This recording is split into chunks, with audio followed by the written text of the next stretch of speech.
नमस्कार, स्नेहल किचन या यूट्यूब चॅनलवर तुमचं सगळ्यांचं स्वागत आहे। आज आपण दुधी भोपळ्यापासून थालीपीठ कसे बनवायचे ते पाहणार आहे। त्यासाठी मी इथं एक मीडियम आकाराचा भोपळा बारीक किसून घेतला आहे। प्रथम हा भोपळा मी इथं ताटामध्ये टाकून घेते। त्यामध्ये मी हे 1 वाटी गव्हाचं पीठ घेतलं आहे, ते पण टाकून घेते। पीठ तुम्ही तुमच्या अंदाजानुसार कमी जास्त करू शकता। त्यानंतर 1 वाटी बेसन पीठ घेतलं आहे मी इथं।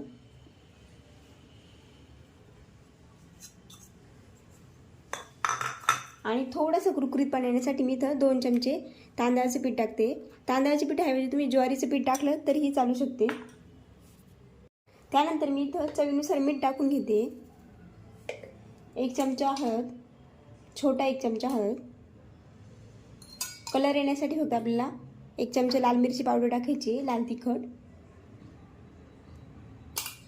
आणि 1 छोटा चमचा पोहे खाण्याचा आपल्याला तीळ टाकून घ्यायचे आहे, पांढरी तीळ। तसंच मी इथं काही हिरव्या मिरच्या, लसूण आणि जिरे घेतलं आहे, याचं मी वाटण तयार करून घेणार आहे। हे मिक्सरच्या भांड्यामध्ये घेऊन आपल्याचं बारीक वाटण तयार करून घ्यायचं आहे। मिरच्या तुम्ही कमी जास्त करू शकता, तुम्हाला तिखट किती पाहिजे त्यानुसार। हे बघा, इथं मी हिरवी मिरची, जिरे आणि लसूणचं बारीक वाटण तयार करून घेतलं आहे, ते टाकते। तुम्हाला आवडत असेल तर तुम्ही अद्रकचा 1 छोटा तुकडा यामध्ये टाकून बारीक केलं तरीही चालेल। आपल्याला हे सगळं आता मिक्स करून घ्यायचं आहे।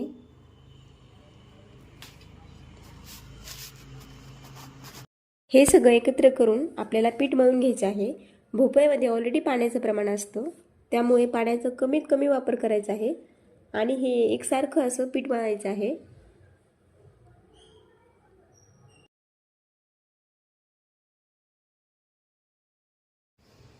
हे बघा, इथं आपले हे भोपळ्याचे थालीपीठचं पीठ बनून तयार झालं आहे। मी इथं फक्त एक पोहे खाण्याचे 3 ते 4 चमचे पाण्याचा यूज केला आहे।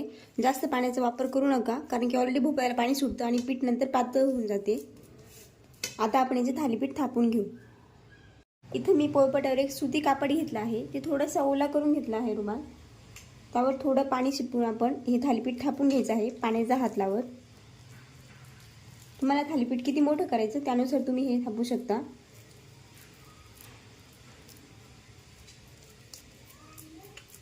पातळ असं थालीपीठ आपल्याला थापून घ्यायचं आहे। थोडासा पाण्याचा हात लावत लावत आपल्याला हे पातळ थालीपीठ थापायचं आहे।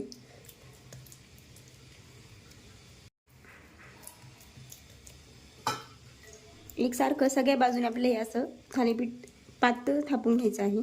त्याने ते चांगल्या प्रकारे भाजले जातं, आपलं कुठे कच्चं राहत नाही। या प्रकारे याला मी हे छोटेसे होल करून घेते, त्याने आपले थालीपीठ चांगलं भाजलं जातं। त्यामध्ये आपल्याला तेल सोडता येतं आणि थालीपीठ एकसारखं भाजलं जातं। त्यामुळे तवा इथं मी गरम करून घेतला आहे आणि त्यावर थोडंसं तेल टाकलं आहे। हे थालीपीठ आपल्याला आता त्याच्यावर टाकून घ्यायचं। हे बघा, मस्त निघालं आहे थालीपीठ आणि त्यावर मी थोडंसं तेल सोडून घेते।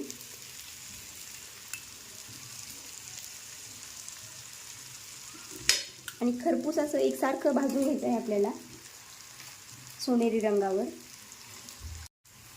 हे बघा, हे असं एकसारखं भाजून घ्यायचं आहे आपल्याला एका बाजून चांगलं। खूप घाई करायची नाही आपल्याला हे लगेच पलटी करण्यासाठी। एक बाजू चांगली त्याची भाजून घ्यायची आहे आणि मगच पलटी करायचं आहे। हे बघा, व्हिडिओमध्ये तुम्ही पाहू शकता थालीपीठ आपल्या एक बाजूने चांगलं भाजून झालं आहे। आपण त्याला पलटी करून घेऊ। हे बघा, किती मस्त कलर आला आहे आपल्याला थालीपीठला। आता याची दुसरी बाजू पण आपल्याला याच कलरवर भाजून घ्यायची आहे।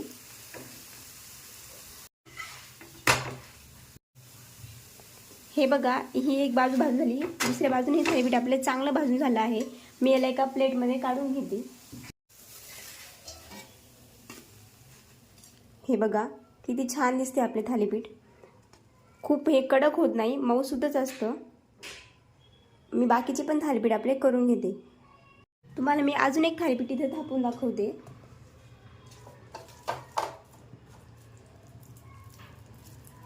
तुम्हाला हवं तेवढं तुम्ही पीठ घेऊ शकता, किती मोठं थालीपीठ करायचं त्यानुसार। पाण्याचा हात लावून आपल्याला हे थालीपीठ पातळ थापून घ्यायचं आहे।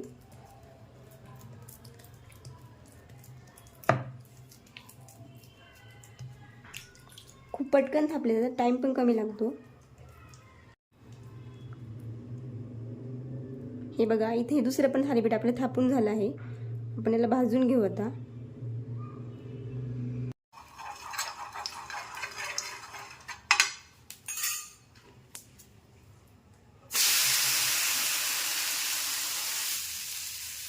हे बघा, दुसरं थालीपीठ आपले इथे टाकून तयार झालं आहे.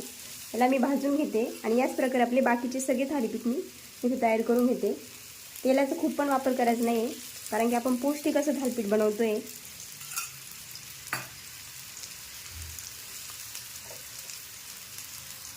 हे बघा, इथं थालीपीठची आपली खालची बाजू चांगली भाजून झाली आहे. त्याला पलटी करून घेऊ आपण.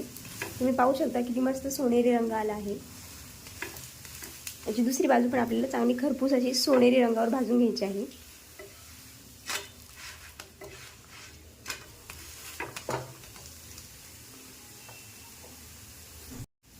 हे बघा, इथं आपली ही थालीपीठची दुसरी बाजू भाजून पण तयार झाली आहे. हिला मी एका प्लेटमध्ये काढून घेते आणि आपले बाकीचे सगळे थालीपीठ तयार करून घेते. हे बघा, या प्रकारे मी आपले सगळे थालीपीठ तयार करून घेते. हे बघा, इथे आपले हे सगळे थालीपीठ मी बनवून घेतले आहे.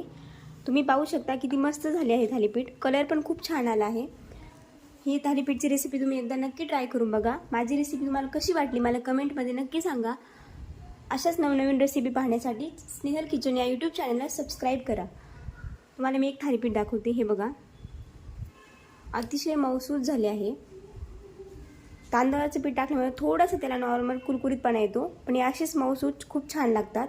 एकदा ही रेसिपी नक्की ट्राय करा. खूप कमी साहित्यात आणि झटपट होणारी आहे. भेटूया एका नवीन रेसिपीसोबत. तोपर्यंत मस्त खा आणि निरोगी राहा.